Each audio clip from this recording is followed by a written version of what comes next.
songbirds. You know, the calls, you know, bird calls are considered innate, but the songs themselves are learned. You know, they're actual song cycles that one bird will pass to the other, and it'll be generational in that way. And also, there's that book that was controversial at the time. I don't know how it's received anymore. When the Elephant Weeps, or When Elephants Weep, by Geoffrey Masson, which talks about basically the sort of adventurous lives that that individual animals are capable of.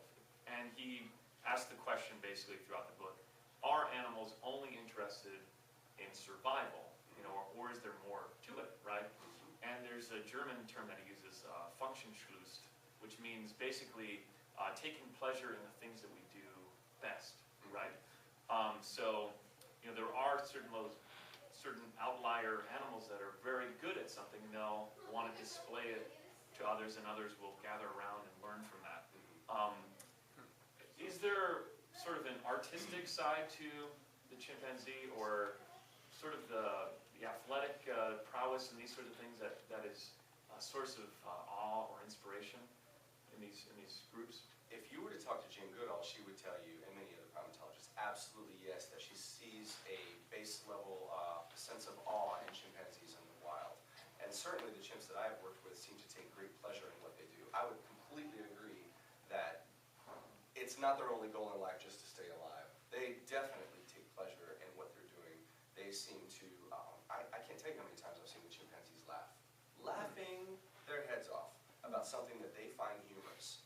It could be teasing another individual in the group. I've seen them pick up, I've seen a little chimp named Tara pick up a baby rat that had come into the enclosure and run up to the other chimpanzees and go, and shake it in their face, and they're like, get that away from me. She's teasing them. She's poking fun and having fun. They will, in the hot summer months, they will lay down next to their water spigots, and they'll put their finger in it, and that makes the water spew everywhere, like a shower, a spray, and they will laugh and laugh and laugh about that. Big open mouth grins. They don't have the same vocal cords that we do, so it sounds like like that. It's a breathy sound with teeth. You can see their teeth. It's very clearly laughter, and you see it across the great apes. And it's even been observed recently in lab rats. They have a form of vibration that seems to be analogous to laughter. So it's a really fascinating thing to watch that. So they do, I firmly believe, and I'm sure that elephants are this way as well. One of my former colleagues works with elephants very closely in Thailand. They experience their world in ways that they do have life experiences. They do have life histories. They do have memories of their life histories. They do have things that they want to do, what they seem to enjoy doing.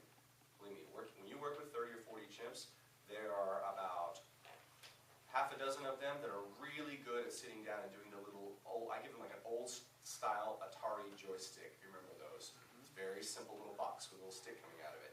And I attach it from the outside, otherwise they'll rip it up. And they will do the little cursor and they'll match up items, and I'll show you a video of that. And then I have others who are brilliant at doing tool use tasks. Again, usually females. High-ranking females are really good at it, and low-ranking too. And the other chimps learn from them. I get them in front of the little Atari joystick, and they're like, I don't know what this is. I'm like, well, your sister is a genius at it, and they're like, I don't know what you want from me. They'll look at me, they'll get a little mouthful of water and spit it at me like, what do you want from me? I don't, this is not my thing. I don't do this. It's kind of like your kids. You know, maybe your child is really good in math, and you've got another one who's really good in language arts or whatever. And it also speaks to personality differences as well, I think. Do they cry and wail? They certainly grieve. They don't have the tear ducts in the same exact way that we do. So I've never seen them crying like the way that we do, but they absolutely grieve, and they do something that I think is analogous to that. Whenever a chimpanzee dies in the group, you see a lot of consolation grooming. They don't eat as much for a couple of days, and they love to eat. So if they're not eating, something's wrong. So their body is pissed. So you do see, especially closer family members or chimps, they will grieve for them. And elephants are even a better example. They will grieve for years. Yeah.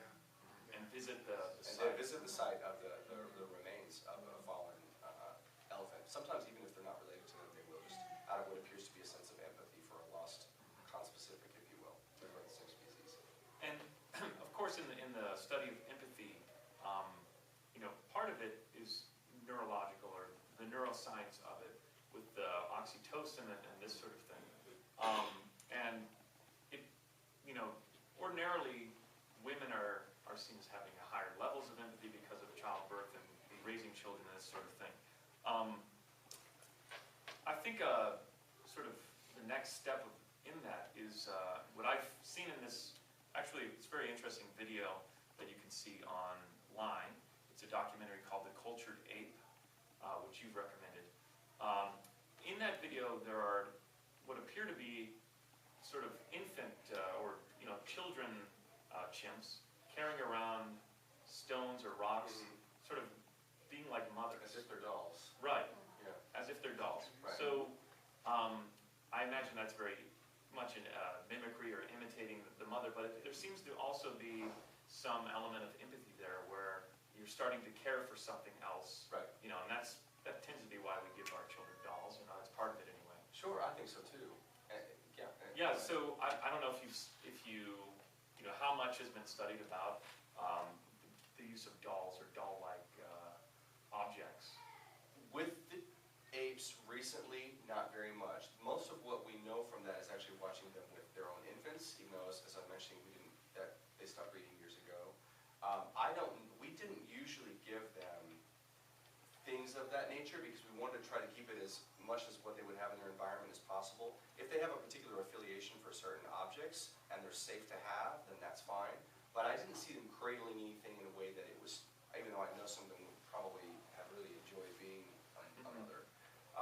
However, a similar study was done with the monkeys at the same location where they introduced, and I think this is really interesting because macaques, we're going back many millions of years of distant relation to them, where they introduced soft plush toys and similar toys that were like hard and wooden or metallic to the infant babies in the group, and there was a strong correlation for the male monkeys to choose. Why would they do this? We have no prior experience.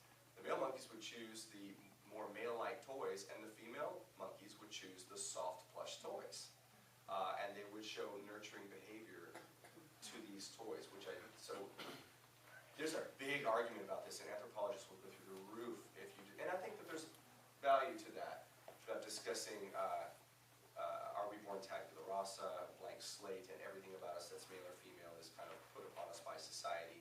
There are a lot of cultural anthropologists, some who I really appreciate and respect, who really strongly feel that way.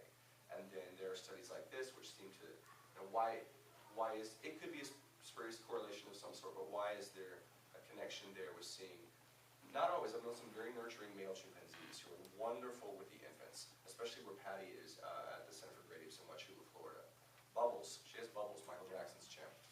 And he is wonderful with, I want to make a correlation with him and Michael Jackson in that way, but he's really good with the younger chimpanzee. So I walked right into that, but yeah, he and other male chimpanzees there are very nurturing. But it would make sense biologically that female mammals are going to be very drawn towards caring towards things that appear to be in some way pliable or might be their offspring. So that all seems to make sense in terms of the survival of the species and so forth. That sort of